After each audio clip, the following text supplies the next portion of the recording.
Welcome to Framework and to our ongoing coverage of the Mass Effect series from Bioware, part of our Bioware Omnibus. And this is a return to the crown jewel of the Mass Effect series, Mass Effect 2. When we spoke about this last time, talked about the beginning of the game. We're here to talk about the meaty center of Mass Effect 2 today. I am John, one of the hosts of Framework. With me, as always, the other host of Framework, Al. How are you today, Al? Oh, I'm great, man. I'm deep in the throes of Mass Effect 2, which is one of my favorite places to be. Yep. This is, as we were talking about last time, kind of the most popular one, kind of everyone's favorite. I think this kind of gets the most right. Mm-hmm. And it feels like a massive leap forward from the original, and it has all the things you want out of a proper BioWare game. Everything's firing on all cylinders here, except paradoxically the main plot of the game. That's what we were talking about last time. Yeah, that was our thesis from before, which is that the thing about Mass Effect 1 is that it's got a great the writing of Mass Effect 1 anyway, is that it's got a great core story and plot line and some really sort of half-baked side content. And Mass Effect 2 really inverts that, where the main conflict feels a little half-baked. It's the Collectors. We'll talk about the Collectors today as our main antagonist here that seem like kind of a de-escalation of the threat set up in the first game. But the side content, quote unquote, the optional content, the stuff where you're just messing around with your friends and doing them favors, that is so good in this game. And it also, there's so much of it that it sort of makes up the meat of the game. You know, it's what you, but we are actually, we left off about to go into one of the story missions where we're the elusive man is sending Shepard to the colony of Horizon, where the Collectors are attacking and abducting the colonists. So this is our sort of first real encounter with them. And it's a story mission. Yeah.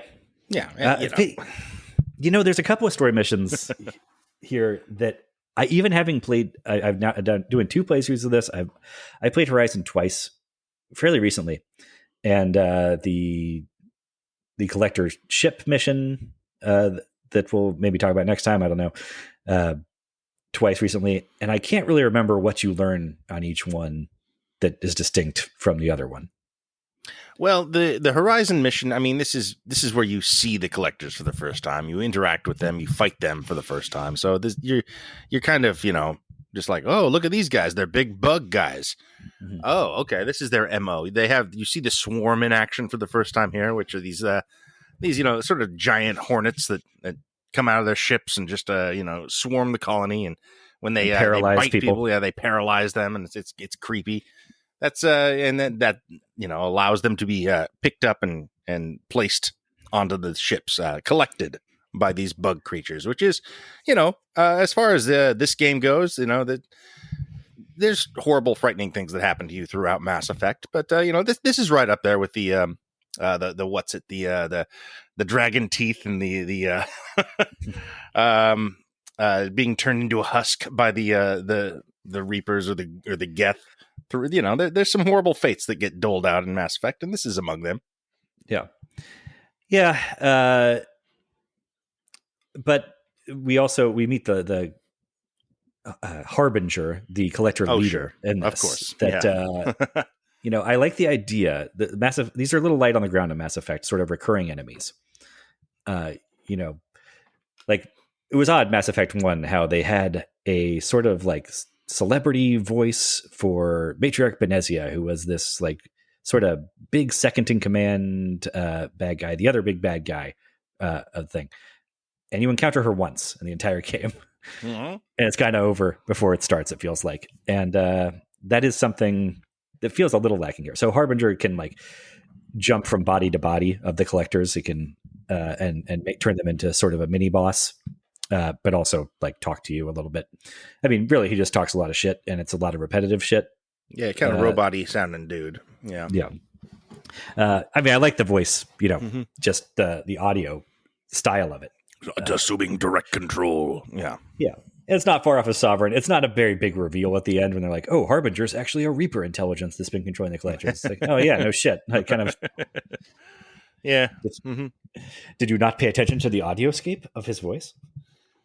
So, yeah, like I don't think much like crazy plot revelation happens on Horizon. It's just sort of clearly take you into the I guess you'd say Act 2 of the game. Yeah, Yes. it's a demarcation point. You've got enough characters to do this part of the story, which will then open you up to get more characters to do later parts of the story. And you encounter whichever of your companions survived in the first game between Ashley and Caden. Whichever one of them is alive was assigned to Horizon, sort of covertly to because the Human Alliance thinks that Cerberus might be behind the Collector abductions, actually, because they don't know what's going on, and they've heard rumors that you're alive and working with them, and they put your friend there in the hopes of, if they do encounter you, I guess, talking you down or getting some information out of you. Mission failed, Caden or Ashley. Yes. Yeah. Yeah. But I like that they include this. I mean, this is just something that, it's not the most sophisticated thing in the world, but when we get to Mass Effect 3, we're going to probably talk about how so much of that game just feels like you're going from just checking in. Every mission is a check-in with some character from prior games. Can feel that way, yeah. Mm-hmm. And it feels a little inorganic. I do like that they have not just brought back your whole crew here, or that Liara, Ashley, or Caden, and Rex will all appear in this game, but they will not join you. They're not just getting the same group back together. Yeah. And that gives Mass Effect 2 sort of its own character and flavor, and also it makes it feel like I don't know, but more of a movie or a story than a box checking video game thing. Well, we have to go get everybody from the last game because that's what the fans would want. Yeah. Yeah, you're right. I like that very much. I especially like that Liara is placed on the sideline. We'll get to her later, but that seems the smartest narrative choice they could make. Even as I like Liara quite a bit, but yeah. Ashley or Caden to the sideline, it's just kind of like good, because no one cares about them. Sad to say. Yeah, see, when you're not champing at the bit to have them back on your team, but also like I like that they just don't approve of you working with Cerberus, and that sort of makes sense that those are the two sort of soldier characters that are more committed to the human military and don't approve of this decision. I think it's good to have some pushback on that thing, even though that is something that bothers some people about this game, that they never wanted to work with Cerberus to begin with and don't like how they're kind of railroaded into it. Again, I think that's fine for these purposes. But yeah, well, I mean, it's just, is it RPG or is it action game? And you know what? It's action game, I'm afraid. So yeah.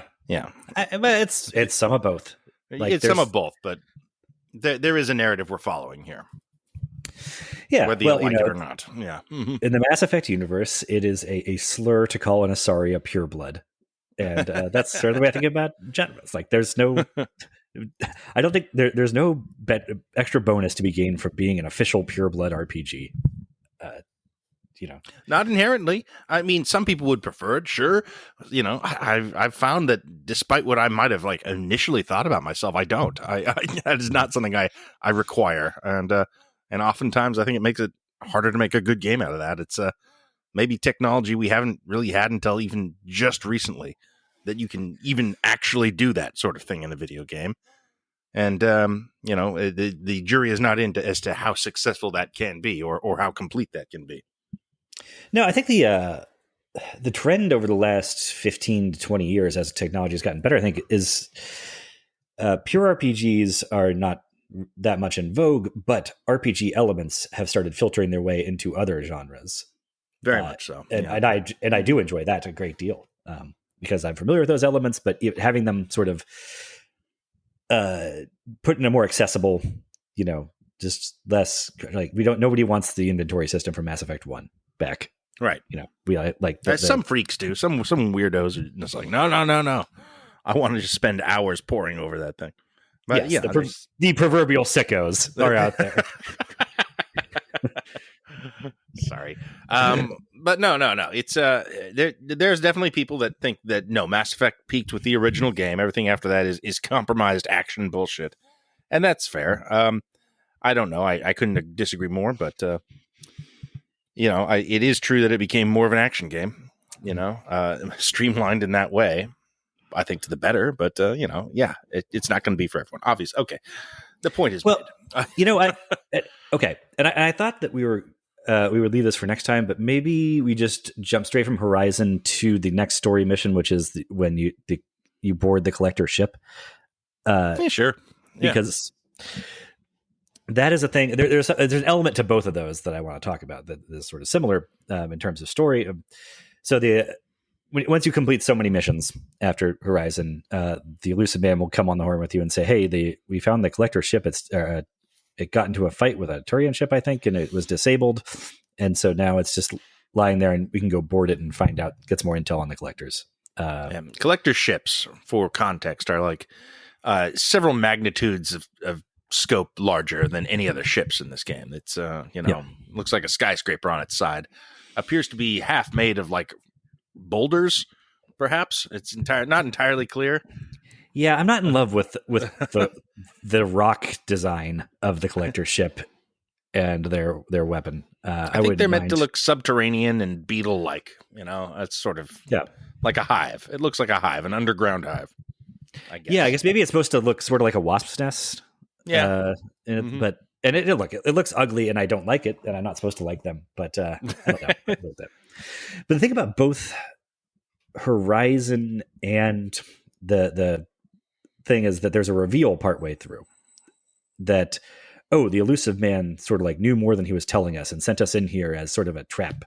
Not quite a trap, but just he set us up, and you can yell at him after both missions about not giving you all the information.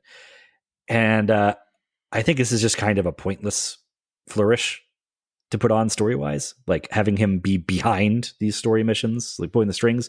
Just, it's about wanting to make him seem more omniscient and nefarious, but I don't think they sell that his ends are furthered in any way by putting all of his chips on Shepard and then handicapping Shepard's efforts. No, I mean, there's an element of just like, well, if you knew it was a setup, they would have smelled it, and they would have been, they would have behaved as if it were, a trap. If you didn't know, then they can't. How would they know? That's sort of the logic. Whatever. It's weak logic. Yeah. It could use a punch up, I think. If I sent you in there with an agenda, Lecter would have smelled it immediately, Starling. He would have played with you, then gone quiet. It's just that. Yeah. Yeah, I buy it with Lecter. I don't buy it in this context. And so the only thing we get from there story-wise, I think, is, that's where we determine that the collectors are, in fact, the remains of the Protheans that have been sort of hollowed out and assimilated by the Reapers. Yeah, to be neat little twist. Mindless puns. Mm-hmm. I like that. Yeah. And find out that the location of where the Omega 4 relay leads is the dead center of the galaxy, in the supermassive black hole at the center of the galaxy, or very close to it, closer than anybody thought you could get. Super unstable. That's why no ships come back. They're probably destroyed immediately upon getting through. Yes. So how are you going to do that? I don't know. Got to figure it out. We're going to have to steal a collector's identify friend foe program that will give us the key to the special back door to get us into the safe zone there. And again, I had to remind myself of that. Oh yeah, that's what we learned there, is that we need this other thing. It's kind of video gamey. But that's a little later on. In the meantime, we do, between Horizon and that, we are given our last batch of dossiers to recruit the last three characters. Well, not last three, but the last three. The that next three sends us after. Yeah. Which is Samara, the Asari Justicar, Thane, the Drell assassin, and our old friend Tali Zora, who I'm not sure why we needed the elusive man to tell us that we should recruit her, but we do. I didn't take it like that. I was like, I know you want Tali, so yeah, here's the dossier. Here's where she is. Yeah, okay. So which one? Where do you start with these three? You think? I probably just go into Ilium, where two of them are. That's where I'm starting, I guess. Two of them and Liara is hanging out there. Exactly. It's sort of a hub world, a la Omega or the Citadel, where there's a variety of shops as well. And some major planet for the middle act of this game, Ilium. Yeah. and it's sort of a what would you call it? It is mostly it's mostly an Asari planet. It's not their home planet. It's just sort of like a secondary Asari planet, but it's sort of the free enterprise libertarian planet where slavery is legal. So it's like super rich, but also indentured servitude is legal. It's all it's legalish. Board. Yeah. Uh-huh. Yeah. It's Asari. I mean, it's an Asari colony world, I guess, that they settled before meeting up with everybody else. So it's not a total melting pot. It's Asari controlled, and so one of the people we're recruiting here is an Asari, Samara, who's a very powerful biotic and is something called a Justicar, which is sort of a Ronin knight errant's like wandering. I love the Justicars. Oh really? Yes, I think they suck. No, they do suck in a way, which is like the code and ethos behind them is dumb.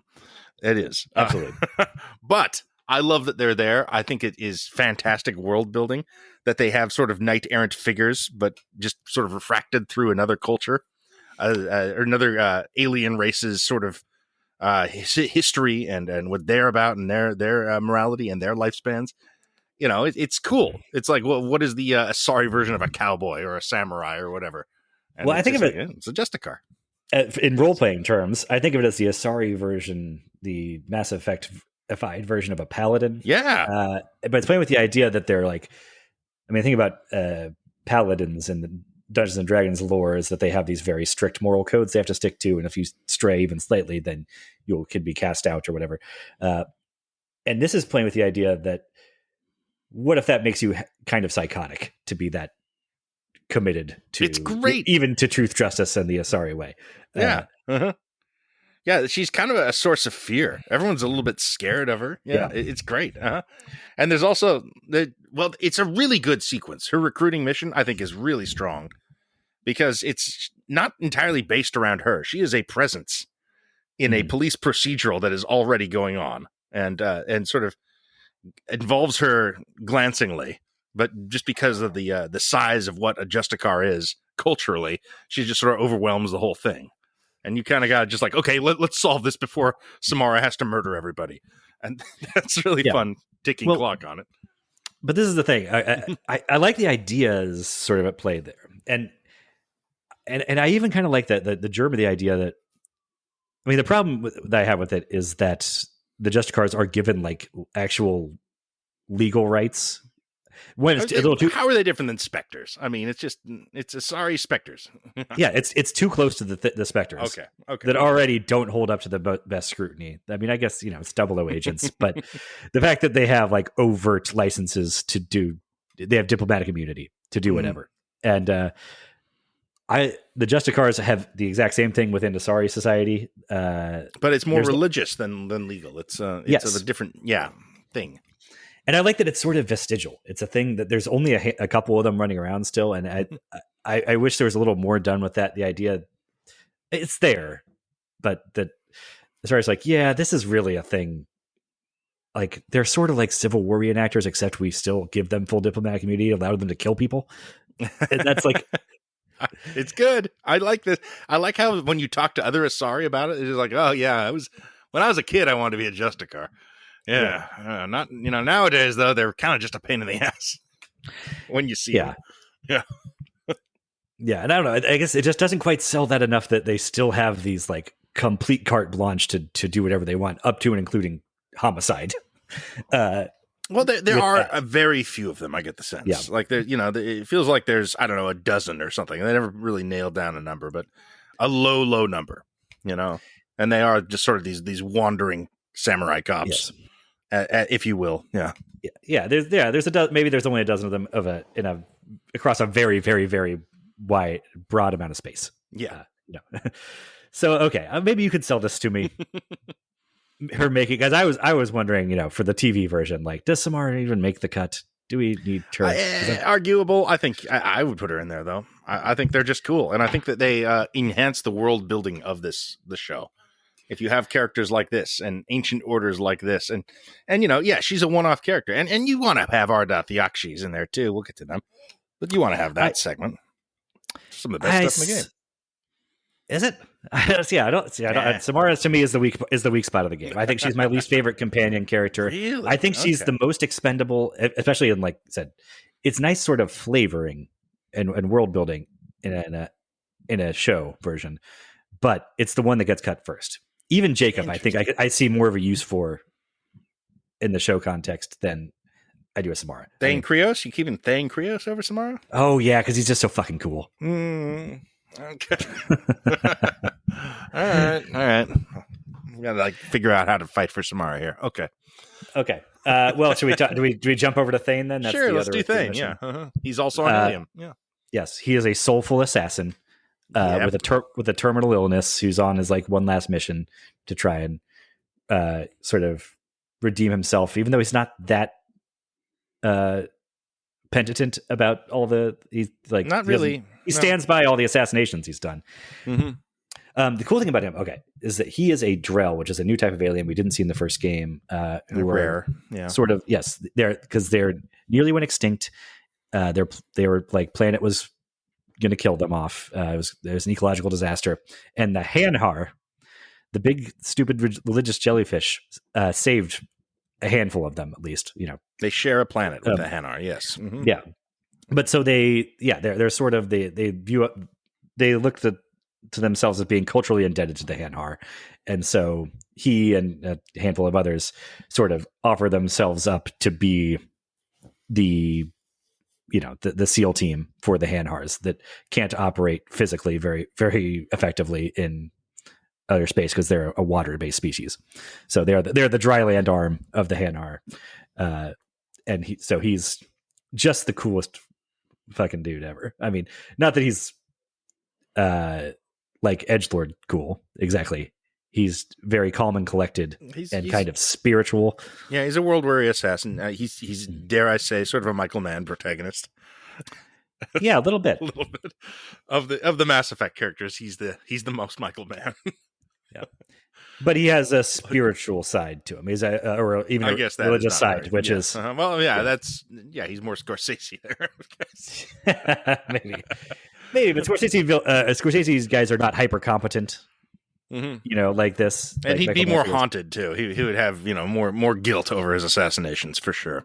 Or he is Scorsese guy. So the other, I like the world building here, the lore of the Drell species, the idea that there are even like we went through the whole adventure of the first game and didn't encounter every race in the galaxy, every intelligent race, oh no, of course not. Culture, and the fact that he is dying means that he's extra willing to go on the suicide mission, and there's also the cool thing about the Drell is that they have sort of photographic memories that they can call up any memory and relive it in exact detail, and just the way he talks about that and how it's sort of it's a benefit, but it's also a danger that if you get too consumed with regret or nostalgia, you can kind of just withdraw from the world entirely.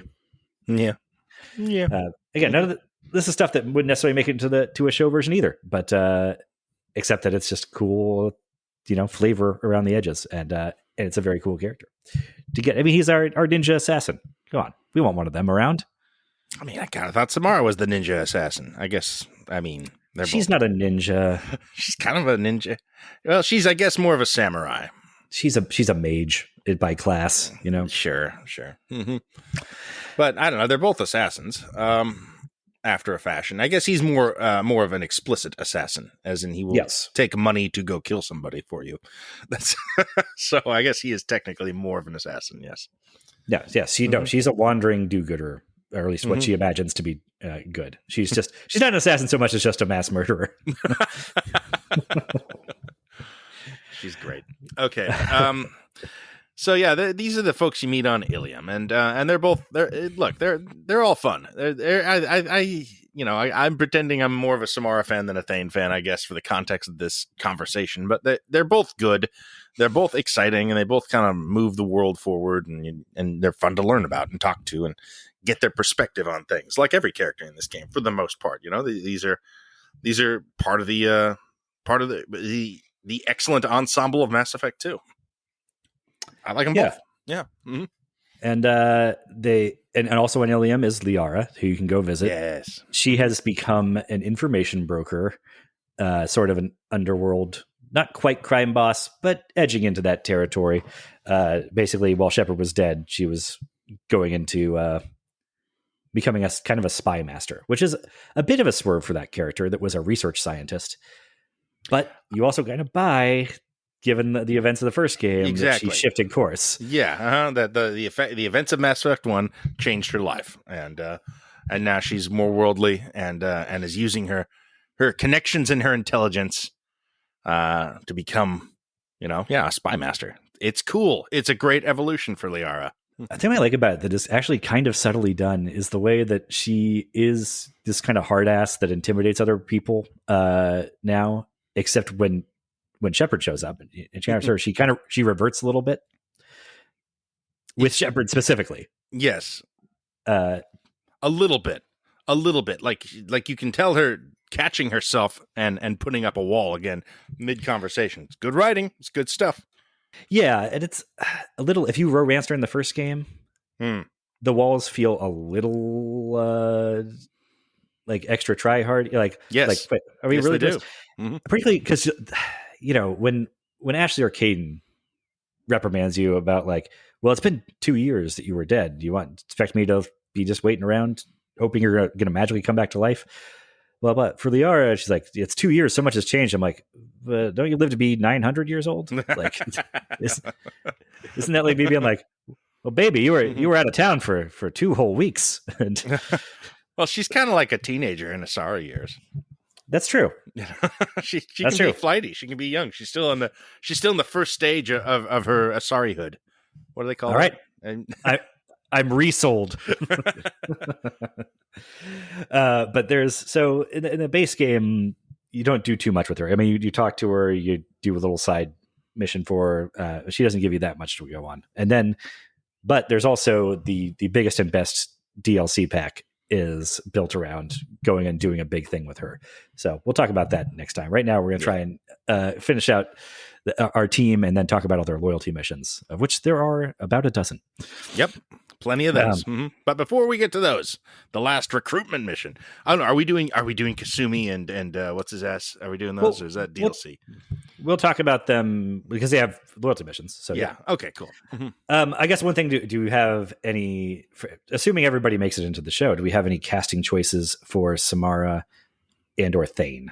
Yeah. Well, I was thinking about this more, in the context of how we've been approaching these, and so I'm thinking like find someone the right age he can pull out, who would do a show like this. And I had an idea for Samara that I was excited about.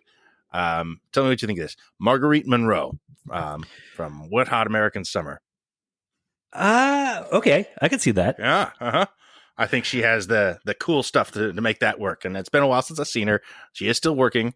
I checked it out. I was like, that's my choice. Yeah. I can't think of anything else I've seen her in since the 10 years later reunion. But even between those, not much. I mean, she's good on that. I had another. My choice also certainly I know from basically one comedy thing only. Okay. But I think it's just the bone structure of like the Samara character model matches up really well with. Yeah.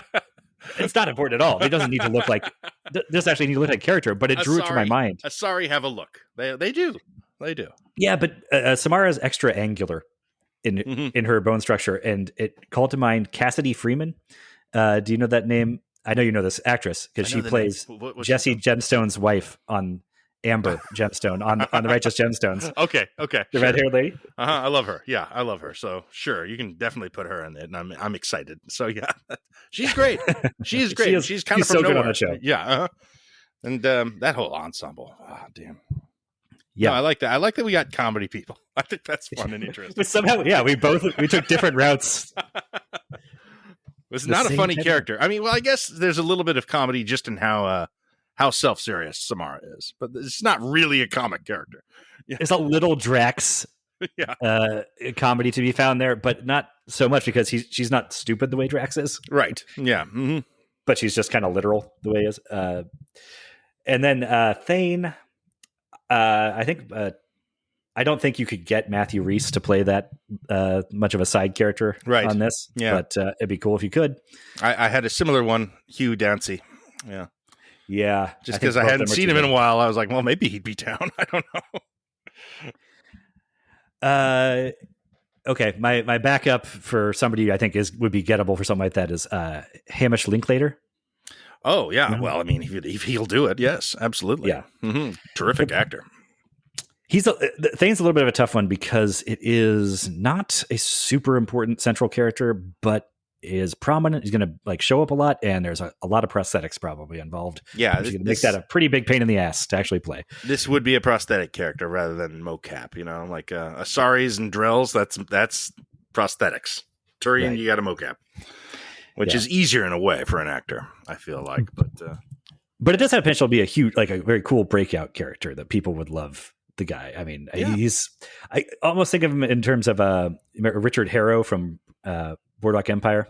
Oh yeah. Okay. Yes. That's a good comparison. Mm-hmm. Yeah. They're like doomed assassin character that they did on that show. Looks a little similar too. Oh yeah. That's, he had the mask thing going on. Yeah. But that's a character that people always wanted more of, That's true. And I think Thane could be that way too, especially because he can do like, kung fu fight scenes on top of everything else. Yeah. Yeah, I guess there is just a cinematic nature to Thane as a character that makes him appealing for adaptation, and just another alien race, not bad. Yeah.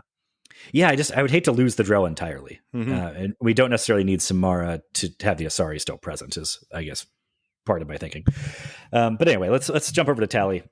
She is off fighting some Geth on a remote planet called Haestrom, where they're investigating the sun of this star system is dying prematurely. And there's a bunch of stuff here that is vestigial to what the original conception of what the end of Mass Effect 3 would be about and what the Reaper's whole deal would be about. What's going to be about this dark energy issue that was causing the sun to collapse early. And I think the original idea was that the Mass Effect fields and the biotics that people use for the technology sort of create this dark energy effect that hastens the heat death of the universe. And will end the whole galaxy prematurely. Kind of a climate change if left unchecked. Thing. Yeah. Mm-hmm. Kind of. There's also a very similar concept in the Hyperion novels by Dan Simmons that I read when I was a teenager. Yeah, I read some of those. Yes. Mm-hmm. Grim. And yes. But the idea there is a sort of that there's technology that has enabled galaxy spanning empires that they have to kind of like do a bit of an escape from LA thing at the end to cut off a bunch of throw things into a dark age by turning technology backwards in order to save the whole universe from collapsing. And I think that's where Mass Effect, the original conception was before they jumped over to the AI thing. Yeah, I always thought that was really interesting, and I could see I don't know, it felt like something was happening there that needed to be addressed or dealt with or explained. It's not in the final game in any version, really. Or is there something in the third game, like a piece of writing or something that kind of gives some closure to this plot line? I don't know. There's probably a mention of it or two, but it's just sort of there. I don't know. That'll recur later, I think. I want to talk to you about that in a different context. When we talk about the ending and just the AI stuff and how that, would this have been better? Most people would say, I mean, the reaction of a lot of fandom is, yes, this would have been better just because people were disappointed with the way things are. And this has the benefit of being a hypothetical that, of course, would be, that's a great benefit. Right. I don't know. The AI stuff, actually, I did think at the time was sort of okay, if that's what we want to do, it doesn't seem that compelling to me. In the 10 years since, it seems that issue has become more compelling generally. So I'm less opposed to it now maybe than I would have been if we had talked about this 10 years ago. But anyway, we helped Tally out with her getting her data that ends up not mattering, and she comes to join us. That's the Thane mission is a pretty good gameplay. Like just the fight up, you're trying to track him down as he's trying to assassinate somebody at the top of a pair of skyscrapers that are under construction, and you're fighting your way up these half-built skyscrapers, and that's a cool environment. That's some fun combat.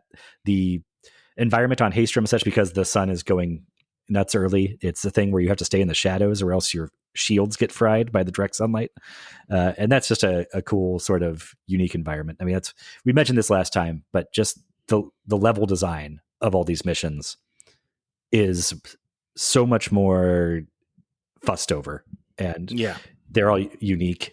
And there's great variety to them. Like, you got those two are combat missions for the most part. They have gimmicks to them. The Samara mission is closer to like a mystery game kind of thing where you're investigating clues and like, oh, okay, that takes me to this thing, Sherlock Holmes consulting detective style. It's and they keep mixing it up and doing different ways of different types of missions for every kind of mission in this game. You still get a boss fight at the end of the Samara mission, but they're going to keep you. They're going to throw some mercenaries or some thugs at you no matter what. They're going to find a reason. Tally now is happy to come along with you, and you got a pretty much complete team here. There's one open spot still, but there's nobody else that you've been tasked to recruit. And now, during this last batch of recruitment missions is when people start.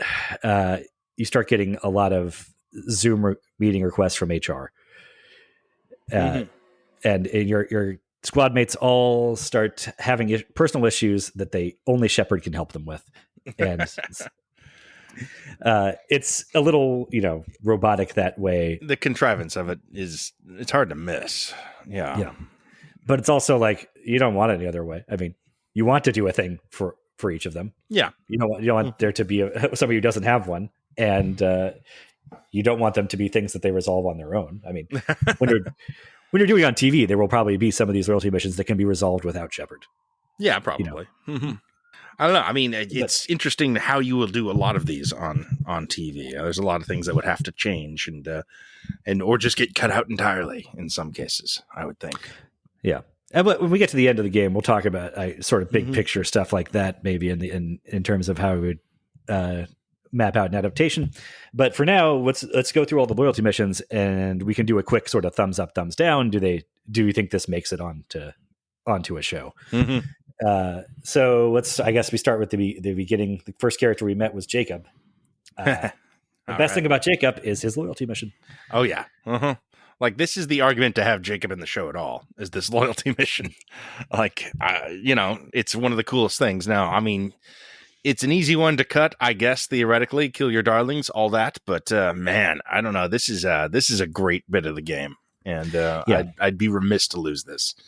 Well, it has no bearing on the main plot. No, so it's definitely one that could be cut without losing anything. It is one you want to include if you have extra time, if you're doing standalone episodes, because it's such a cool sci-fi thing. That his dad was an officer on a commercial ship that went missing a decade ago. The Hugo Gernsback, by the way. What an incredible ship name. Yeah, named after a sci-fi author. That's the guy that the Hugo Awards are named after, right? I'm not sure about that, but sounds good. I think so. That's interesting. Okay, I didn't even know it was a guy. I thought it was just a randomly selected crazy name. Okay. I didn't know that either. I kind of loved the idea that there's just names thrown out there as like, you know what, Mass Effect, there was history post 2010 that happened in this world. But I imagine everything it'd be hard to resist, to put things. I don't know. I mean, like, it's cool. There's star systems that are named Hawking Ada. Yeah, I love all that.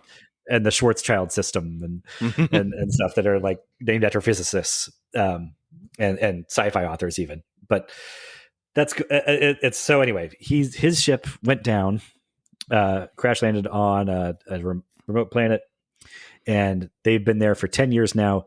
The thing about it is that the captain was killed, and maybe one or two other people, so that Jacob's dad ascended to be in the ranking officer, and the local plants are toxic to humans and lead to like give them brain damage, dementia, and I guess. Yeah. And so they determine this kind of early on that they're not going to have enough food stores for everybody. So they save the food stores from the ship for just Jacob's dad and a couple of his cronies, and they let all the other surviving workers just eat the local stuff and become gradually more addled and demented and susceptible. Yes, and susceptible to suggestion. Mm-hmm. So it comes out that now Jacob's dad has eventually killed off the other officers as well because there was sort of mutiny.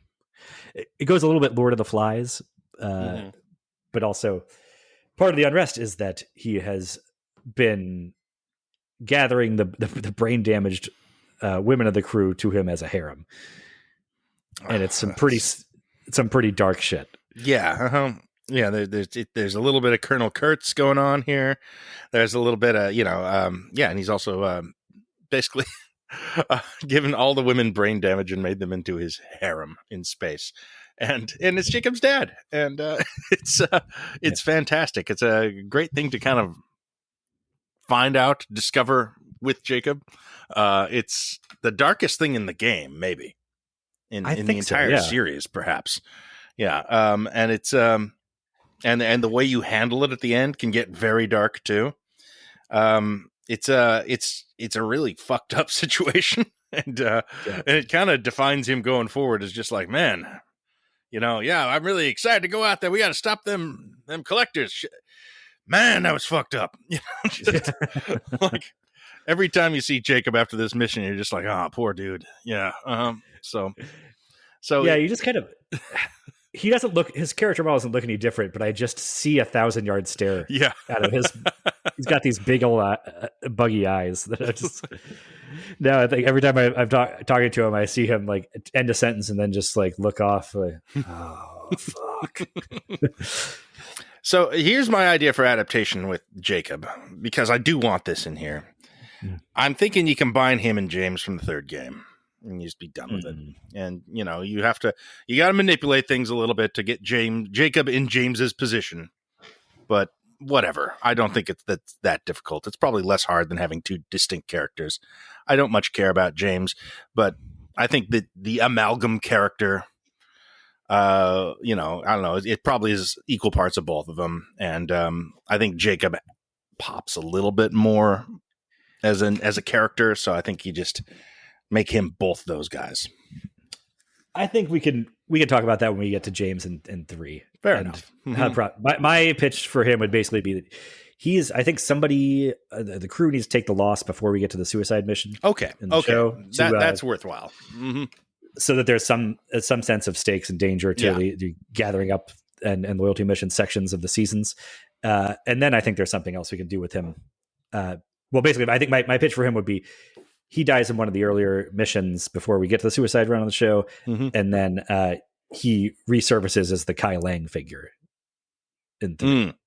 Because the elusive man has taken him and done what he did with Shepard, basically, but souped him up even more. And he's I had a different Kai Lang solution in mind. Okay. Well, jumping over to that then. Okay. He's game 3. We can't get to Kai Lang yet. No, that's a whole nother kettle of fish. So the next loyalty mission is Miranda's, which involves she has a genetic twin of a sister because she was genetically engineered by her father to be perfect, and he made a copy of her. And she when she emancipated herself from him also stole. We learned halfway through the mission that it was a baby at the time, not a grown adult, because we're led to believe it's a twin who was her own age, right? But it's actually just a genetic twin who was a baby when she stole her and is now like 18 or 19 years old. And Miranda had stolen her away and deposited her with a family in secret. And now her friend that helped her do that has sold out the location of that sister to her father, and her father is sending mercenaries to go collect her. And you and Miranda have to go intervene to try and keep her safe from Miranda's father. Thumbs down. Big thumbs down on this one. No good.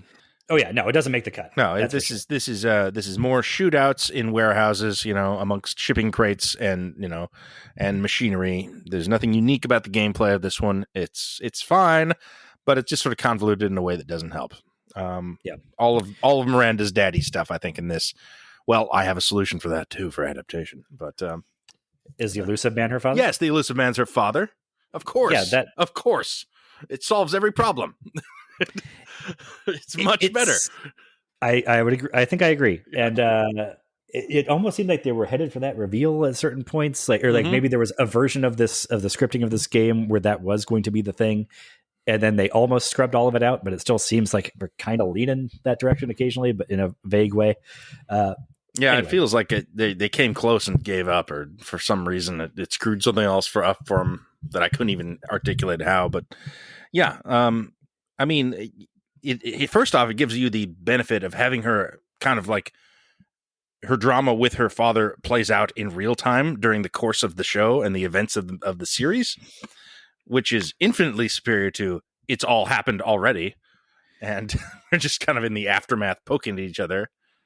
Yeah, like all Miranda's character stuff in this game is built around a relationship with her father, but also he takes part entirely in absentia in this game. He's never shows up on screen. It all already happened. Yeah, he sends thugs on this mission. I guess that's his presence as much as it is.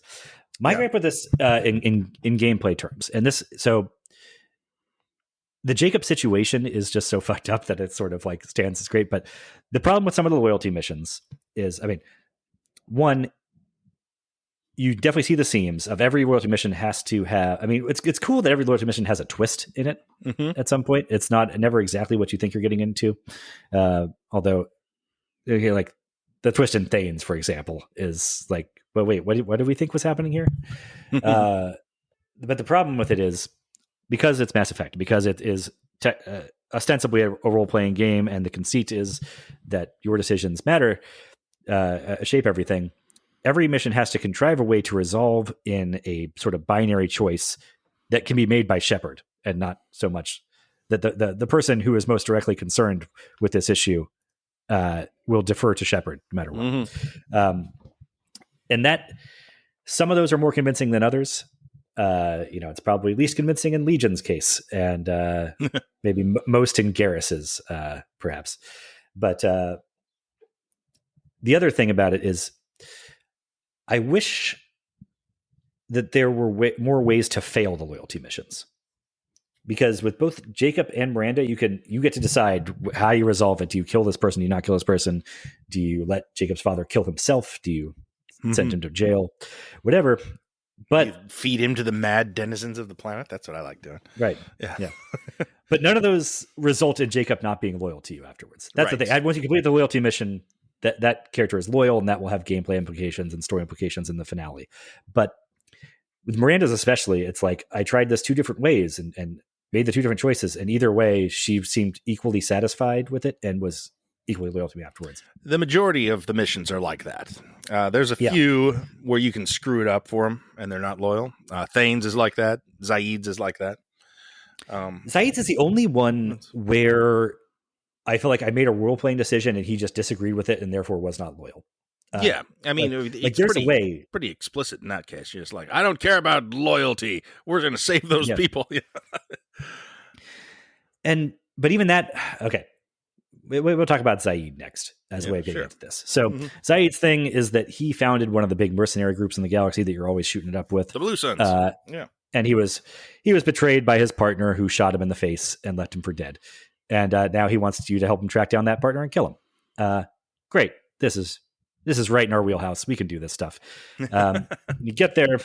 He's holed up at like a gas refinery thing that in the initial shootout, when you first make contact with them, starts thing on fire. The whole thing's exploding. And at some point you have to decide whether to save the workers at this facility that were sort of hostages of the bad guy, or let them all explode and chase after the guy with Zaid to get Zaid's revenge. Yeah. And if you make the Paragon choice, Zaid says, well, screw you. You're paying me, so I'll go on the mission, but don't ask me for anything special. And he's not loyal to you. And that's the way I want more of these to go. That the loyalty, it's not just completing content in the gameplay terms. You have to read what they want, what will make them loyal, rather than just completing a mission. Yeah, and that there's more end states, like maybe there's some, it doesn't always have to be this way, that there's a Paragon Renegade choice and they'll only follow you if you make the right one. That's fine, actually. I mean, it's better than some of these. But maybe there's some where there's a different reward. Maybe you get, a weapon upgrade you wouldn't get otherwise if you forego getting Grunt's loyalty or something like that. There'd be other they're really intent on, I think, making Paragon and Renegade both viable ways to play, that they don't want to ever really penalize you for taking either track. And that ends up flattening things out, unfortunately. Yeah, once again, I feel like the Paragon Renegade aspect of this game is a little bit, vestigial, perhaps, and doesn't actually aid, when you're not straight up, are you Jedi or Sith? But, you're still on the same basic trajectory of saving the universe, and you can be an asshole about it or not. It that matters less. And so, all energy devoted to that aspect of gameplay, not the best use necessarily. I mean, I end up just sort of leaning, Paragon most of the time. I think I did one explicit evil playthrough, and it's kind of disappointing in the way that, it often is to do an evil playthrough. Yeah. But you don't want to you can just kind of pick and choose the interrupts that are most fun and Renegade and apply them to your Paragon, and there's no real consequence to that. It's fine, and that's kind of the optimal way to do it, I think. I think the way a lot of people end up doing things, or maybe it was just me, but it seems like there's other people that have done this too, is that you kind of wind up doing Paragon for major story decisions and Renegade for just like the more casual conversational choices. Yeah. Because they tend to be funnier and less goobery in the moment. There's some excellent ones. I mean, there's some really lights out perfect responses. Renegade. Again, they want to reward completionism. Right. And so a lot of this is just, it's not, did you earn this character's loyalty by doing things that they like, and it's just, did you complete this content? And well, do you think there's an element, they want people to basically be able to survive the suicide mission with their whole team if they work towards it, not make it too complicated or difficult. So it's something a casual can do, if they really want it, it's there for them. And they don't have to, because this is a game for millions of people to play, not a niche audience. That's definitely the thinking, and it was probably commercially the right move. Here in 2024, on my fourth playthrough, I kind of wish it was different, but you're right. Who cares what I think? But okay, so in my Paragon playthrough this time, though, I remembered the Zaid mission as being the one where, if I do the Paragon thing, you don't get his loyalty, and I was fine with that. But it turned out by the time I did Zaid's loyalty mission this time, I didn't get him his revenge. I saved the people, and he told me to screw myself. But there was still like an option. I built up enough Paragon points where I could do the blue extra dialogue option that just argued him into being loyal to me anyway. Oh, wow. I didn't know that was an option. I did not know that was an option either. But it highlighted for me a problem with the Paragon Renegade system, and especially the dialogue unlock system. Yeah. Because part of the thing is, as you build up more points in either Paragon or Renegade, there sometimes be more extra options available in dialogue, and they're highlighted as like red or blue, so that they're, this is because you are enough of a Renegade to do this thing. And that's a cool start of an idea. Mm-hmm. The problem in the implementation, I think, is that all of those extra options are just guaranteed to succeed. Yeah. When they pop up.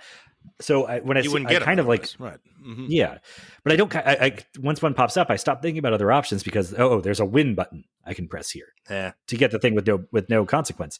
And I think a better system would have those options become available, or maybe those options are always available, but success on them is dependent on like a skill check under the hood, or a point check. And and that you're gonna have to play Baldur's Gate 3, man. You're gonna love it. You're gonna, yeah. Okay. I do. I finally I got an Xbox Series X now that can run Baldur's Gate 3. Yeah, you're gonna go nuts for it. Finish this first, though. It'll no! I've got to do all this. I got to play a bunch of Dragon Age games too. I think I need to get Midnight Suns because you sold it to me. Yeah, it's fun. So anyway, I wish there was just more way. You could fail those things still, and that there would be some sort of consequences. Yeah, you don't want it to be a total fail state. Where you feel like you were led into you told me that this was a special Renegade option, and then you screwed me for it for using it. But that would be more RPG than this game wants to be, though. This game is all about rewarding you for your choices. It's a cumulative effect because you committed to this path that's going to pay off for you. There's not a downside to putting points into this thing. That would be irritating because this is for everyone. Yeah, I suppose maybe. I mean, it would be in some ways, or would on the first round especially, but on the fourth playthrough, right? No, you're right. If this were built for for the real hardcores first and foremost, I think that would be a case. But it's not. It's not, and that's I don't know. I mean, it wouldn't have anywhere near the cultural seismic footprint that it does if it didn't have everyone in mind. So I don't know. Yeah, I don't know. Yeah, so what I'm doing right now, doing a 2 playthroughs where I'm a male renegade, a female paragon, all that, and the idea of doing that, putting so many freaking hours into it, is that I want these going into the third game, especially, to have 2 very different game states to work from, and and you can have. There are all these possible different variations of how the final run of Mass Effect 2 can go that leave things in different places, but in order to do those things, I can't just make different decisions with these characters. I have to consciously, with my renegade guy, skip content and be like, well, I'm just not going to do Jacob's and Samara's loyalty missions on this on this playthrough. And that's one of the only ways. And then I have to kind of consciously screw up some decisions in the suicide run to kill different people, basically. But I can do that. Those are different decisions. That's fine. I wish there was a way to play through that stuff and still have the different game state. But with Miranda and Jacobs especially, I think are striking because you make what seem to be very different decisions at the end and they leave you in the exact same place. Yeah, it's true. I mean, they're not the best characters to begin with. But I don't know. I guess Jacob's loyalty mission doesn't really matter. It's still great. Yeah. Okay. Well, those are the kind of the first 2, I guess, because they're the first 2-ish characters. But shall we talk the rest of them? There's plenty. Well, we talked about Zaid's. Zaid's, I guess, yeah. And the other DLC character is Kasumi. I think Zaid's mission, in terms of TV, gets a thumbs down. Yeah. And Kasumi's gets a thumbs up. Is Zaid even in the show? I like him, but it's a cuttable character. He's also somebody who can take the loss before the suicide run even starts if we want to, I think. Mm-hmm. Yeah, because we don't need it. We don't need any context for introducing him. There's no Zaid recruit mission anyway. He can just be there with Miranda and Jacob. That there's some man hired this guy right in the start. Mm-hmm. Whatever. I don't know. I toyed around with an idea of wanting to do a mutiny arc around Zaid trying to steal the Normandy from you, kind of inspired by the Battlestar Galactica mutiny arc. I don't know if I ever figured out but who can Zaid convince to help him? The idea that Jack was on board for a while, but it sort of hinges on she turns back to the good to Shepard's side is what ends it. Grunt might be able to be convinced, but you don't want to lose everyone. You lose everyone who mutinies, I'm afraid. So yeah, you don't. That's the thing. You don't want to lose anybody but him. Yeah, so that's not a bad idea, but it's tough to fit in. There's so much content to adapt. But yeah, he can just die at some point, I guess. I don't know. You cast anyone for Zaid? Anyone? I mean, it just insert random Son of Anarchy here. It's fine.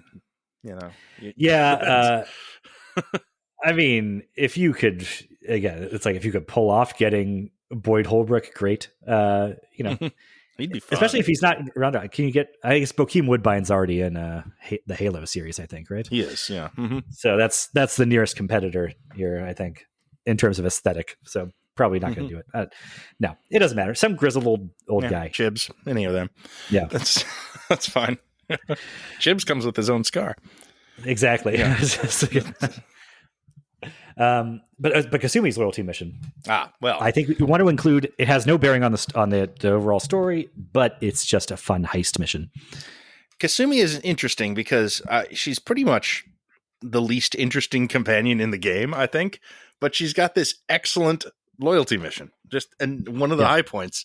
It's a DLC mission. It's an Ocean's 11 style art heist. And it's got multiple different components to it. There's stealth components, there's sneaking around, there's recording dialogue from other people and looping it together to create a password to get through all that shit. It's great. You do My Voice is My Passport from the movie Sneakers, which is yeah. great. And it's got the vault full of artifacts from hundreds of worlds, including the head of the Yes. Statue of Liberty. You know, all And this, Michelangelo's David, and a statue of an ogre from Dragon Age is a nice statue. yeah, all that shit. It's super fun. It's a lot of different gameplay mechanics that we're not seeing in most of the other parts of the game. Mm-hmm. You get you get a fun fancy dress uniform for it. You know, it's great. And the bad guy for this sequence, Donovan Hawk, has a hilarious accent. Yes. Yeah, I totally want to adapt this just because it's just sort of a different flavor, a different kind of show for this show to be for a while, you know? And that's I think that this show can kind of afford to do this sort of thing, you know? We're kind of mixing our talk of the game and the show, the hypothetical show together here, but yeah, you know, like Firefly would do an episode like this and it would be good. So yeah. Exactly. It's definitely a one-off episode, but you want the fancy dress party as a change of pace from all of this, you know, hyper military stuff that's going on otherwise. It occurred to me, is it possible to fold Thane's loyalty mission into this, where maybe like Donovan Hawk is the target that Thane's son is being sent after, or does that just make the universe too small if it's... Well, I mean, Donovan Hawk is not related to any other thing. So, I mean, if you cut Kasumi out, which you can do, not gonna mind exactly, and then make that Thane's. I mean, hell, I don't know if you even need Thane's kid, to be perfectly honest. Yeah, maybe.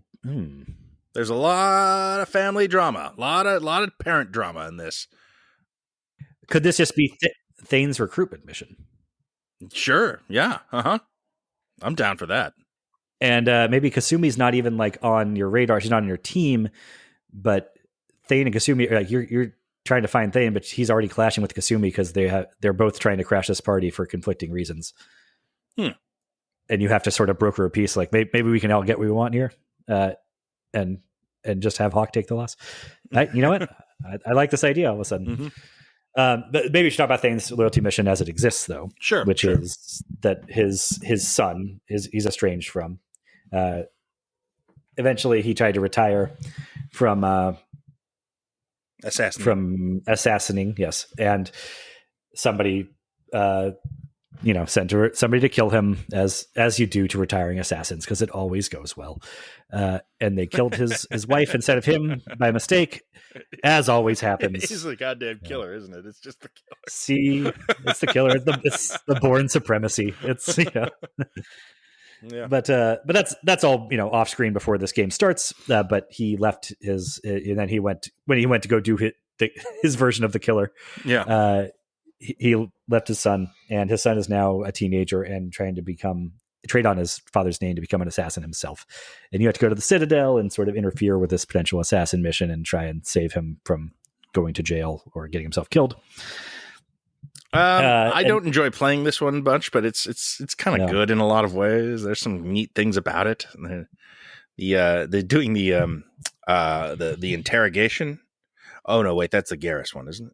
Or is it this one? No, this is the interrogation. It's got where you get to choose whether who between you and Thane, who's good cop, who's bad cop, and you go in and do it in an interrogation. Yeah, and you got Commander Bailey there, Michael Hogan from Battlestar Galactica, major part of this. Yeah, I enjoy that side character a lot.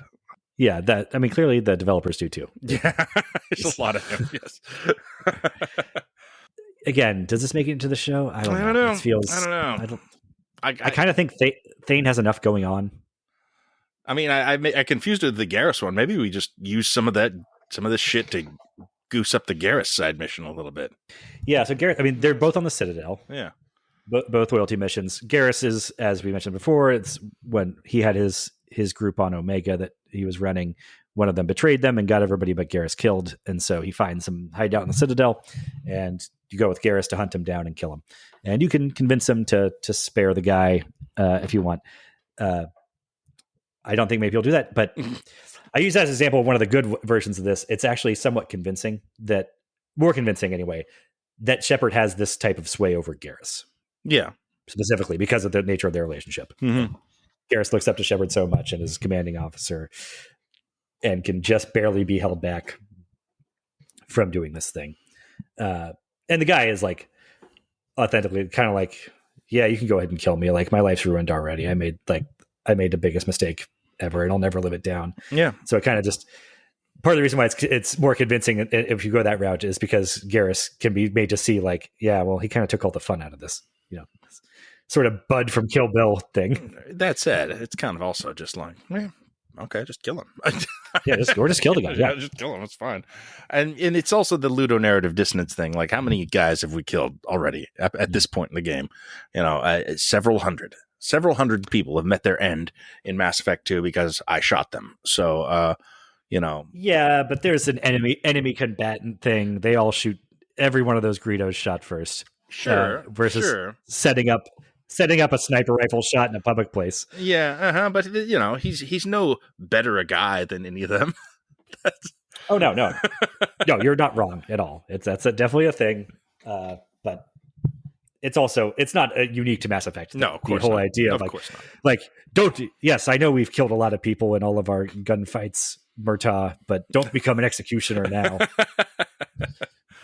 Yeah, exactly. I mean, Murtaugh, I think you hit on it right there. There is a Riggs and Murtaugh thing with Shepard and Garrus that is just sort of delightful, and I think one of everyone's favorite parts of this series. I think that that you are kind of doing a Lethal Weapon buddy cop thing at the center of this at all times with Garrus is a big part of why he's so endeared to the fan base of this game. Why he is a favorite for everyone, pretty much. Aside from a bunch of other, good voice acting, of course, but like just the buddy cop thing that they are doing, or buddy space assassin, however you want to phrase it. That's at the heart of why he's such a hit. And so I think that you have to maintain in some fashion. Yeah, is that it should feel a little Lethal Weapon. Yeah. I actually think though the Garrus thing, maybe it's the exact example of a thing where you could include this in the show, but it doesn't. Shepard doesn't need to be intimately involved in that entire thing. Shepard could be doing their own thing. This could be a B plot that Garrus is doing with, maybe he takes Thane, maybe he takes Zaid with him, maybe he takes Jack. Who cares? That is fun. Actually, I like that. Give the support characters kind of scenes with each other rather than with Shepard. That's something that the show can do. Yeah, yeah, and that's one of the things. I mean, that's least believable about all this is that because it's a video game, it is set up where you as Shepard need to be intimately involved in every piece, every scene, and every mission and everything. And a TV show just doesn't have that. In fact, it would benefit from having the side characters develop relationships with each other. I mean, that sort of is going on in these games, especially in 3. You kind of see they include a lot of incidental material between the characters. And that's always my favorite part of these games. These games, all BioWare games, the party interactions that you're not directly controlling yourself. Yeah, you're right. That is a nice thing. And it's a nice thing in shows, like when that happens organically, when you realize that Troy and Abed are great together. So you're going to write more for Troy and Abed or Peter Dinklage and Braun, whatever that guy's name was. They just sort of find each other and be like, okay, write more scenes of these two together. So if you end up with a Garrus and a Samara that somehow really hit it off, and for whatever reason, those two find really good chemistry on screen, then maybe you make something out of that. Yeah, I think that's the key. I mean, one, it takes some pressure off the Shepard character. Yeah, that they don't have to be the total, Mary Sue thing of having the entire world revolve around them and everybody looks up to them, and he's the best friend of all 12 of these people. And it allows you to, I think, also do some more of the romance material, because you can't do. I mean, there's a lot of romance material written for these games, and quite a few of them are quite good. But maybe you can include you can include the Jack romance if there's somebody else that she could have a relationship with. Not quite sure who that is. That's not bad. That's interesting. Maybe Jacob. I just kind of thought I don't know. I don't think it's a romance, but just pairing her and Thane together, and she's influenced by his sort of spirituality. I mean, one, she can't run down his skills as a killer, or she can't call him a pussy the way that she might with Jacob or whoever else. But he would just be such a contrast to her that implicitly presents a challenge to her worldview just by existing.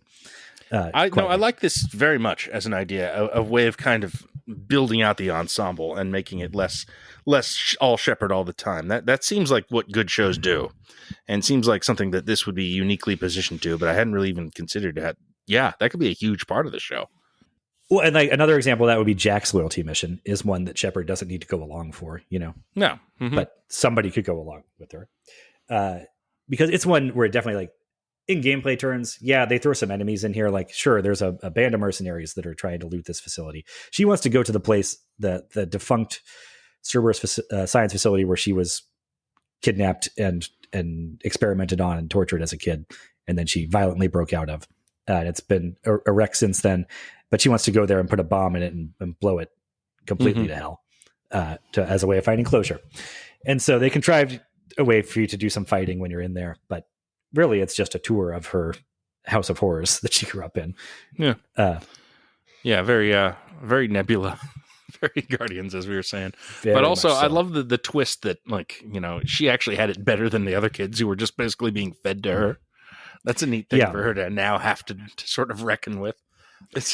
She was kept. Yeah, the twist in that one is that she was kept in isolation as a kid, and she always thought the other kids hated her and were like bullying her and abusing her. But come to find out as we're exploring this place that they were kind of fed to her as test subjects, and everybody was afraid of her, but the other kids had it just as bad, and that fucks with her head. It's really well done. Yep. And yeah, I think you need that in some fashion, but yeah, removing it from as like its status as a loyalty mission. That's the thing. I think you cut all the framing of loyalty mission from a lot of these, and you can just do them narratively, and it works. Oh yeah, yeah. Obviously, you don't need to talk. I mean, yeah, you don't need the aftermission screen that tells us at the end of an episode, Jack is now loyal to Shepherd. But it's a video game conceit. That's fine. But so once you actually get these things going, the writing is actually quite strong in most cases. It's just when you stack them all on top of each other and you see the patterns and how Shepherd is always the one to decide whether you execute the person at the end of the mission or let them live, it starts to feel a lot less organic. But professionals in there can iron that stuff out. You talked about how Kasumi is sort of an extraneous character, and that's true, I guess. You don't really need her. Again, I don't see any problem with including her because it's a really fun vocal performance, so I kind of like have some affection for the character. Yeah, well, it wouldn't be the same vocal performance. It would be well, it could it'd be totally different. Honestly, there's no part of her personality that needs to be ported over. Honestly, it's sort of no. I guess only that she's the lightest personality among the bunch. Everybody else tends to the dour and tortured side, or the just cheerful but bloodthirsty side, a la Grunt. But she's just kind of a fun gal. And the other reason I think to include her is just because, again, I think she can be introduced without any great amount of context. She is a master thief that was hired to be on the mission, so she can just be handed to you, as the game kind of does with Zaid, especially. I mean, the disappointing thing with them as downloadable characters, like, again, their loyalty missions are just as good as anybody else's, pretty much. But the thing that sets them aside is that when you go to talk to them on the ship, they say things, but you don't have full dialogue scenes. You don't get the dialogue wheel popping up on your end. They just like tell you a brief story. That would be an easy thing to have done too. I don't get why that was left out. But they also don't have fully rendered like cutscenes. When you go talk to other people, there are dialogue scenes that have like cinematography to them. Right. It's all in game for those two. And I don't know, that makes them feel chintzy and less important. So, it does. It's not the material really that there's that much less character work done for them. It's just that it's confined to the mission thing and on the ship. They don't get like when Thane is introduced, dropping out at the end of the mission, he drops out of a ceiling and snaps the neck of this, the assassination target, and says a prayer over her body because he's the soulful guy. But also, it's just so you get sort of thought out cinematography and the presentationalized things that you're not going to get with Zaid and Kasumi, and that's what contributes to them feeling less than. But I think they're, as good a characters as Samara to include in the show, despite that. I mean, I like them both. Zaid, I really like. Actually, I like the vocal performance immensely. I don't know. Without that actor attached, though, how attached to Zaid am I? I don't know. He's probably a good flavor. The sort of the Cockney hard ass. I think that you can slot him in pretty much anywhere, and he's fun. So, Yeah, I think so. So yeah, I wouldn't be opposed to him. That's for sure. I would probably miss him if he wasn't there. Yeah, and of course, anybody that turns out we don't need, and we just kill off. And I think that's I think you benefit. probably do kill Zaid off in the sacrifice run or whatever. Yeah. Okay, so we talked about Miranda, Jacob Garrus. We didn't talk about Samara's loyalty mission. That's one that I don't think makes it into the show. It's so good though. It's so interesting. The Ardath Yakshi mythology. You don't want that in there? No, I don't. I think it messes with, especially when you do this in live action, the sci-fi needs to be a little harder. And this is the most fantasy stuff. All the Ardath Yakshi and Justicars and Asari generally, I think, are going to be a little harder to pull off in live action than we might be giving it credit for. Yeah, I could see that. And putting more Dungeons and Dragons shit on them, I'm not sure is worth the effort. So basically, the premise is that there are sort of 1 in a million birth defects that can occur to Asari that will make them sort of something called an Ardath Yakshi, which is sort of a shunned figure in their culture. Basically, somebody who kills with sex. It is an Asari that whose sexual abilities are so enhanced that they will murder any partner that they couple with, and sort of they draw power and strength from that. Real species shit. It's consuming them. Yeah, yeah, species shit, and it's all very sexual in nature. Like a lot of Astari stuff, and the Justicars are kind of sworn to shut down Ardath Yakshis in the world. There are very few of them. I don't know that Justicars are specifically like the anti-Ardath Yakshi forts. It's just that Samara's daughters are all these things, and so she is particularly devoted to stopping them. Could be, yeah. But yeah, the only current Ardath Yakshis in the universe are all Samara's kids. Yeah. And 2 of them live on like on a convent, isolated away from everyone else. And then there's one who's out running out in the wild, out murdering, and it is Samara's sworn duty to hunt her down. Pretty wild. She asks you to help hunt her down. You're right. Gameplay wise, this loyalty mission is a little. It's got some variety to it because it's a thing where you have to string her along enough for the Ardath Yakshi to target you and invite you back to her apartment to try and feed upon your essence. And then Samara comes in as a fight. You can choose to betray Samara and recruit Morinth to your party instead. At this point, Morinth is the succubus being. That's one where, like, even in an evil playthrough, I can't sell that to myself as, well, this one seems like a more reliable ally. Like, are you kidding me? No, it's. I mean, I guess the upside is that if you are already amidst an evil playthrough, part of Samara's thing is like, yes, I have sworn to do what you to follow your orders for the length of this mission. But if you make me do something I don't want to do, I will kill you afterwards. So I guess you could argue that if you are straight up evil and you want to prevent her from killing you later, then it would make sense to replace Samara with a more pliant version or a more allowing of evil version, which would be Morinth, I guess would be the argument. But I've never gone with Morinth either. I've just watched YouTube clips and I don't regret that decision. Yeah.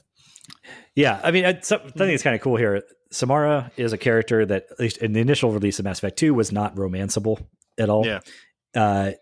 They have, in the Legendary Edition and Mass Effect 3, like the DLC, I think by that time they did the Citadel, they had modified it slightly. So it's not fully romanceable. She'll still turn you down in this game, but you can keep sort of pitching woo at her when you meet her in the third game, and you can get a kiss out of her, but not like a full-blown relationship. But the cool thing in 2, if you do recruit Morinth, she is more open to your advances because she is a, sexually ravenous beast that kills through sex. And you know that, but you can go in there and say, but I'm Shepard and I'm so special that Yeah. I think you should just give me a try anyway. And she'll go for it. And it's just a straight up game over screen. I think if you sleep with her. I think you should be able to like somehow Shepard is okay with it. I think that should be the resolution of that, is like, oh, nope, turned out it didn't work on Shepard. I'm that good. You don't think there's enough of that already in these games? I would say lean into it, man. I mean, make it a joke. Make it funny. I don't know. It is kind of cool that it exists in the game that you can do that, but it's a tough one to sell narratively. I just like the idea that there is at least one instance across these 3 games where it's possible to have a renegade fail. Yeah, I guess so. Mm-hmm. Yeah, it's fun, and obviously you just pick up your save right where you left it, and don't sleep with Morinth, and then you just keep going. So fine. Right. It's okay. Yeah, but like I like all that, and I like where it goes in the 3rd game, and I would be down for adapting this. I get why you wouldn't, but it's cool stuff. It's I don't know, maybe it's just the gameplay changes so much in this sequence. That's what makes it stand out. But I don't know. I kind of want Ardothiakshis in this show. I like some art. Yeah, okay. Yeah. That's true. You definitely, you definitely do.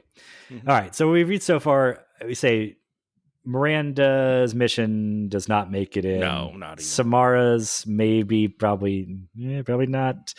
Because Jack, Jacob, and Garrus are all sort of like, if you can make time for them. Thane is probably a no. Zaid's a no. Kasumi, we want it to be a yes. Kasumi's a yes. Yeah, okay. But now we're left with the last bunch, which I think are the ones you absolutely have to include. Pretty much. Grunt, Grunt don't need, but might as well. It's cool. Yes. So Grunt, the only reason I say I include Grunt in that is because we're already going to Tuchanka for Morden's loyalty mission. His necessary one. Yeah. Yes. Grunt's thing can be a B plot there. It doesn't have to be, we went here specifically for this. It's just like, we showed up here. Grunt obviously wants to look around, and people will start saying, well, you got to get that thing, spayed and neutered or whatever it is. It's not that. It's the opposite of that sort of, but yeah. His thing, Grunt's thing is you have to take him to Tuchanka to do a like puberty, coming at you have to bat mitzvah him in the Krogan style, which means you fight a giant monster. They got a whole thing. And yeah, it comes down to fight a thresher maw, which are the giant sandworms that we've seen already throughout the game, and it's fun. I mean, just putting a scene in where you're fighting a thresher maw would be good for the adaptation. It's certainly a lot of fun in the game. So yeah why not? And that can certainly be a B plot. It doesn't have he can be doing his thing solo. It's kind of all you get of Urdnot Rex in Mass Effect 2 is him dealing with Grunt stuff on Tuchanka, and you kind of get to see how he's evolved. He's now a leader among his people, which is like of all the meteoric rises in Mass Effect, I think Rex's is probably the least credible. He kind of goes from just a mercenary to the most important Krogan in the universe over the course of the games. Yeah, I mean, I buy in all the other cases that being central to the Battle of the Citadel there, that was like the biggest event in this galactic era in history, like shot everybody up in estimate, and that Garrus and Tally and Ashley and Caden or whatever, like they all get sort of their choice of assignments after that. Rex, though, the Krogans are so much less organized, he's less central to any of that. He's seen, I mean, as a bleeding heart progressive Krogan leader now. Yeah. That he's trying to soften them up too much just by being like, hey, maybe we should not murder each other so much, since we can only sustain one birth out of 1,000, and we need to increase our numbers. It's very pragmatic stuff that is nonetheless seen as weak, right? by Worf, the Krogan. There's a lot of Worfs on Tuchanka. Yeah, there's a lot of guys just stand for the old ways, and just like the one who specifically stands for the old ways and you headbutt and fight and kill later is voiced by Michael Dorn. So, that's right. Yes, of course. Yeah, yeah. They all have Worf vibes, but I forgot that he actually is one of them. Yeah. It's great to see Tachanka. It's sort of a bit of a road warrior planet where lizard people would thrive, as expected. Well, it's a wasteland because they have destroyed it multiple times over in their fighting amongst themselves. Many nuclear winters, yes, and we got the and of course this is where Morden Solis's loyalty mission is as well. Yeah, another high water point of the game. Yes, as most things involving Morden are. So his thing is that a protege of his that helped him work on the modification of the genophage that they did covertly put in to make it keep working has had a crisis of conscience and is now working with the Krogan to try and undo the genophage. And Morden thinks he's been kidnapped initially. That's the twist here, is that he actually wants to be there. But you go there, and this is where you get Morden sort of wrestling with the ethics of the genophage. And the writing on that's fantastic. I think I love just the way Morden wrestles with all that sci-fi Oppenheimer shit, man. It's great. It's what is the moral price of this scientific miracle that he's created that logically makes sense, but but even with that logic in mind, there's a lot of dead people, a lot of dead kids as a result of this choice that you had every reason in the world to make, but man, and it just cooks your soul. It's great. It's great sci-fi as parable for sort of social issues. It's everything this game can be, kind of just cooked down into 1 hour-long mission. Yeah, and it raises questions about what do you owe to people you're actively at war with, and then does that change once they're defeated? Now do you owe them something different, and to what extent are you morally obligated to lift them back up?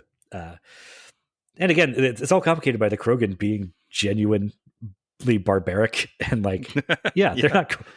If you cure the genophage, they're probably not going to say, "Oh, gee, thanks," and let's be friends now.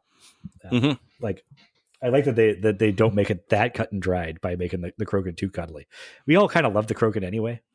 Yeah. Well, they are Klingon, essentially. I mean, they function in much the same way the Klingons do, and so of course they're cool. They're cool. Fearless. Yeah. The Klingons have. I'm not a Star Trek guy, but they have a dignity about them, and they're it's ritualistic and all that. The Krogans, I really don't buy Krogan religion. No, it's barely there, man. It just seems like it is. I'd call them practical, but they're not. They're actually quite emotional and make a lot of bad decisions based on honor and pride all the time. Yeah. Yeah, but they're very messy versions of that. It's not ritualized. I mean, the whole thing about Krogan. I mean, look, the downside of the world building in this that I think you want to work on ironing out in the edges of the show is the whole thing of every race has one thing that they do, and for the Asari, it's it turns out every Asari apparently spends 100 years when they're young table dancing. And then does some biotic commando shit. It's really everybody, every member of your species biography, is the exact same shape in this way. I don't buy that. I buy that the Quarian experience is kind of a little more set right. that way. I mean, even as they're a ragtag group, but their circumstances so unique that it does put them all in similar box.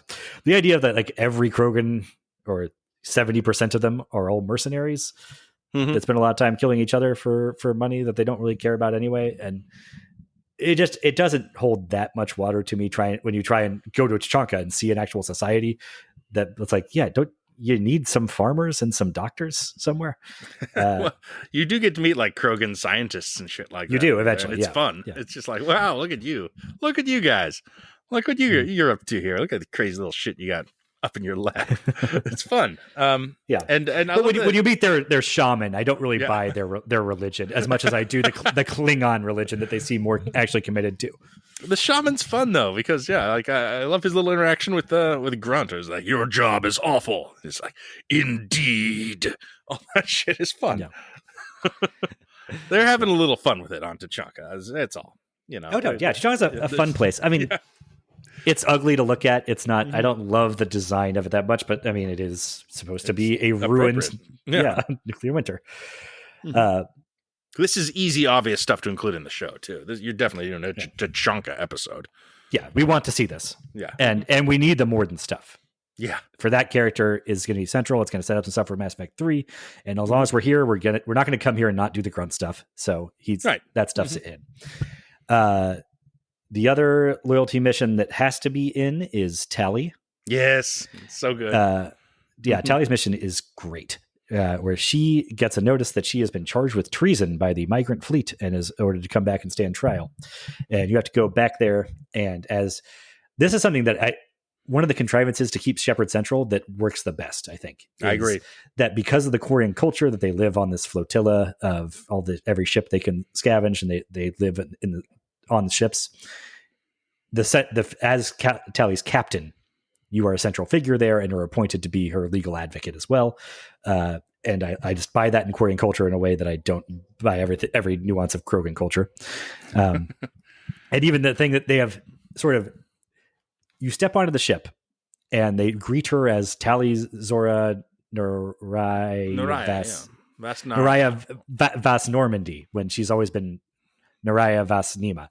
And even if you haven't read all the Quarian, codices and everything, you kind of immediately get, they have changed her name on her. And that is sort of like they've already rendered sentence almost.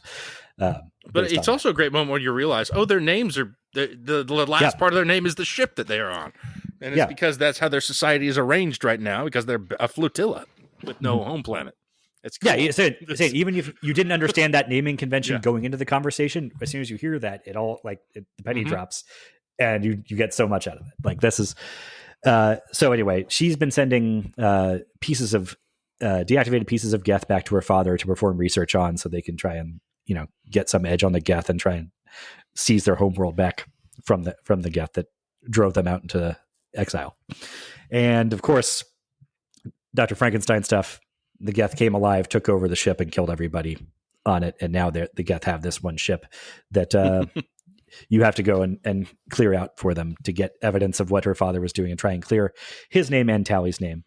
And you find out that, in fact, he was doing this illegal experimentation. So basically, he is guilty of what he's charged with, or what she is charged with. And Tali, begs you to just not ruin her father's name and just let her be exiled, let her take the rap for it, because that's what she wants. And this is a thing where there's some great role playing here. There's a good justification for any which way you want to go and for why you are the one making this decision even. But they set the bar too low. It's really hard to get the outcome here where you don't get Tali's loyalty.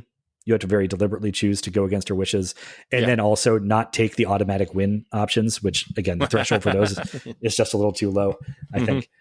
But it's some of the best writing when you get those. Yeah. Yeah. Well, sweet. So you got to take them. Yeah. And if you're doing the Tali romance, which again, I was going to try and do the Ashley romance there, but I just can't, I'm more smitten with Tali. I think I have to go this route. Of course. But it's great. This lays the groundwork for that, for looking up to you. And like, she's taken your name. She took the name of my ship, and that's just romantic to me. Well, it is nice. It's a really lovely moment at the end, even if you're not romancing her. Yeah, where she just like owns the name Normandy. She's like, that's my ship. Let's go home. Oh, it's great. I mean that's like the closing line of the episode. And that whole episode, I mean, this is a great episode of TV, because you can do like we got to do a legal drama this week. It's like, oh shit, I got to be a lawyer. Oh no, obvious TV stuff that you can do there.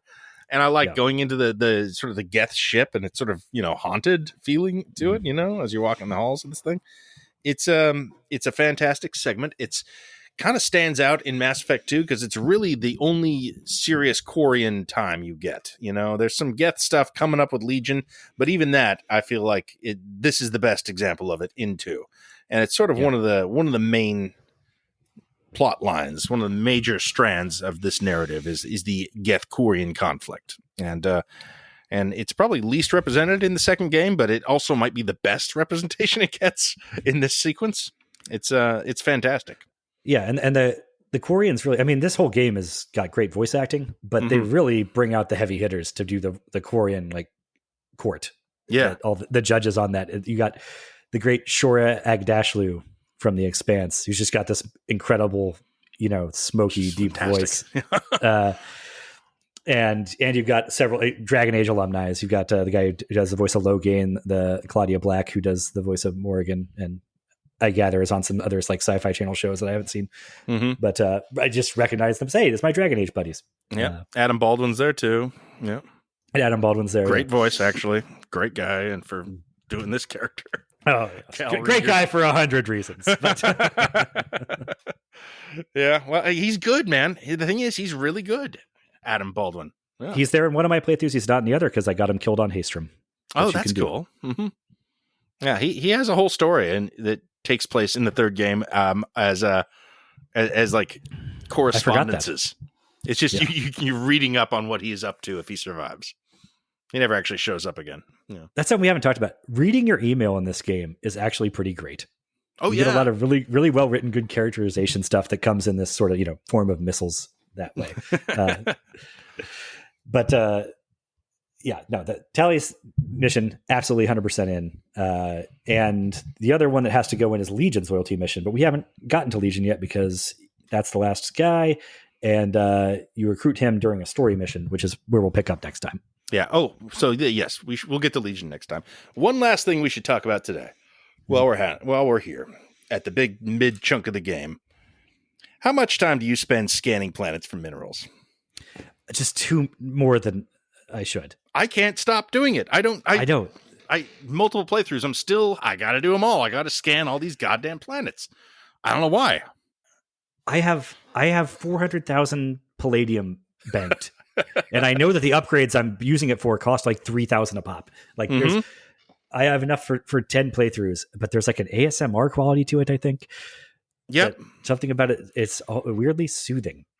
I've spent hours and hours and hours, probably days of my life scanning planets in Mass Effect 2, listening to music or podcasts while I do it, just kind of like deliberately going planet to planet, being like, let's see. Oh, okay. This one's high on iridium. Well, I have plenty of iridium.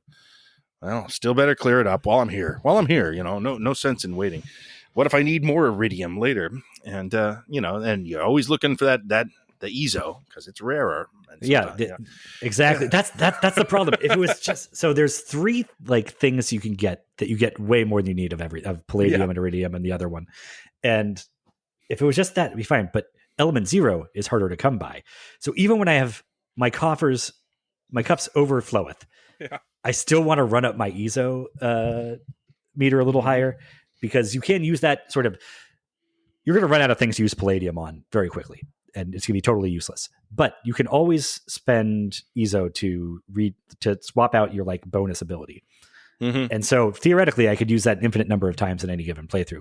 I will not. I will use it 3 or 4 times. But and it's got that hook in me. It's just that you want to see the 100% complete on each solar system. You want to see it. Oh, yeah. But you can do that. You don't have to scan it. You can just go and like look at the description and piece out immediately, and that gets you that. I managed to do that a few times when I was just running low on probes and was annoyed about needing to go back to a place to get more probes. If I ever do another Mass Effect playthrough, I am promising myself I will avoid that as much as I possibly can. If you play it on a PC, there's a mod where you can just hit a button and it drains everything out of the planet. I was about to say that must exist. Yeah, it does. If you get the mod, and apparently it is fantastic and everyone loves it, but not an option on a console. So, but I am a console caveman. So yeah, always and forever. All right. Well, that's the middle of Mass Effect 2. Kind of the middle of the entirety of Mass Effect in a way. Yeah. And so we'll come back next time and talk about the DLC missions that are worth talking about and the story stuff that takes us into the final suicide run, which is, still probably, I think, my favorite finale of any game ever. It's so great. All right. Well, that's it. Thank you for listening.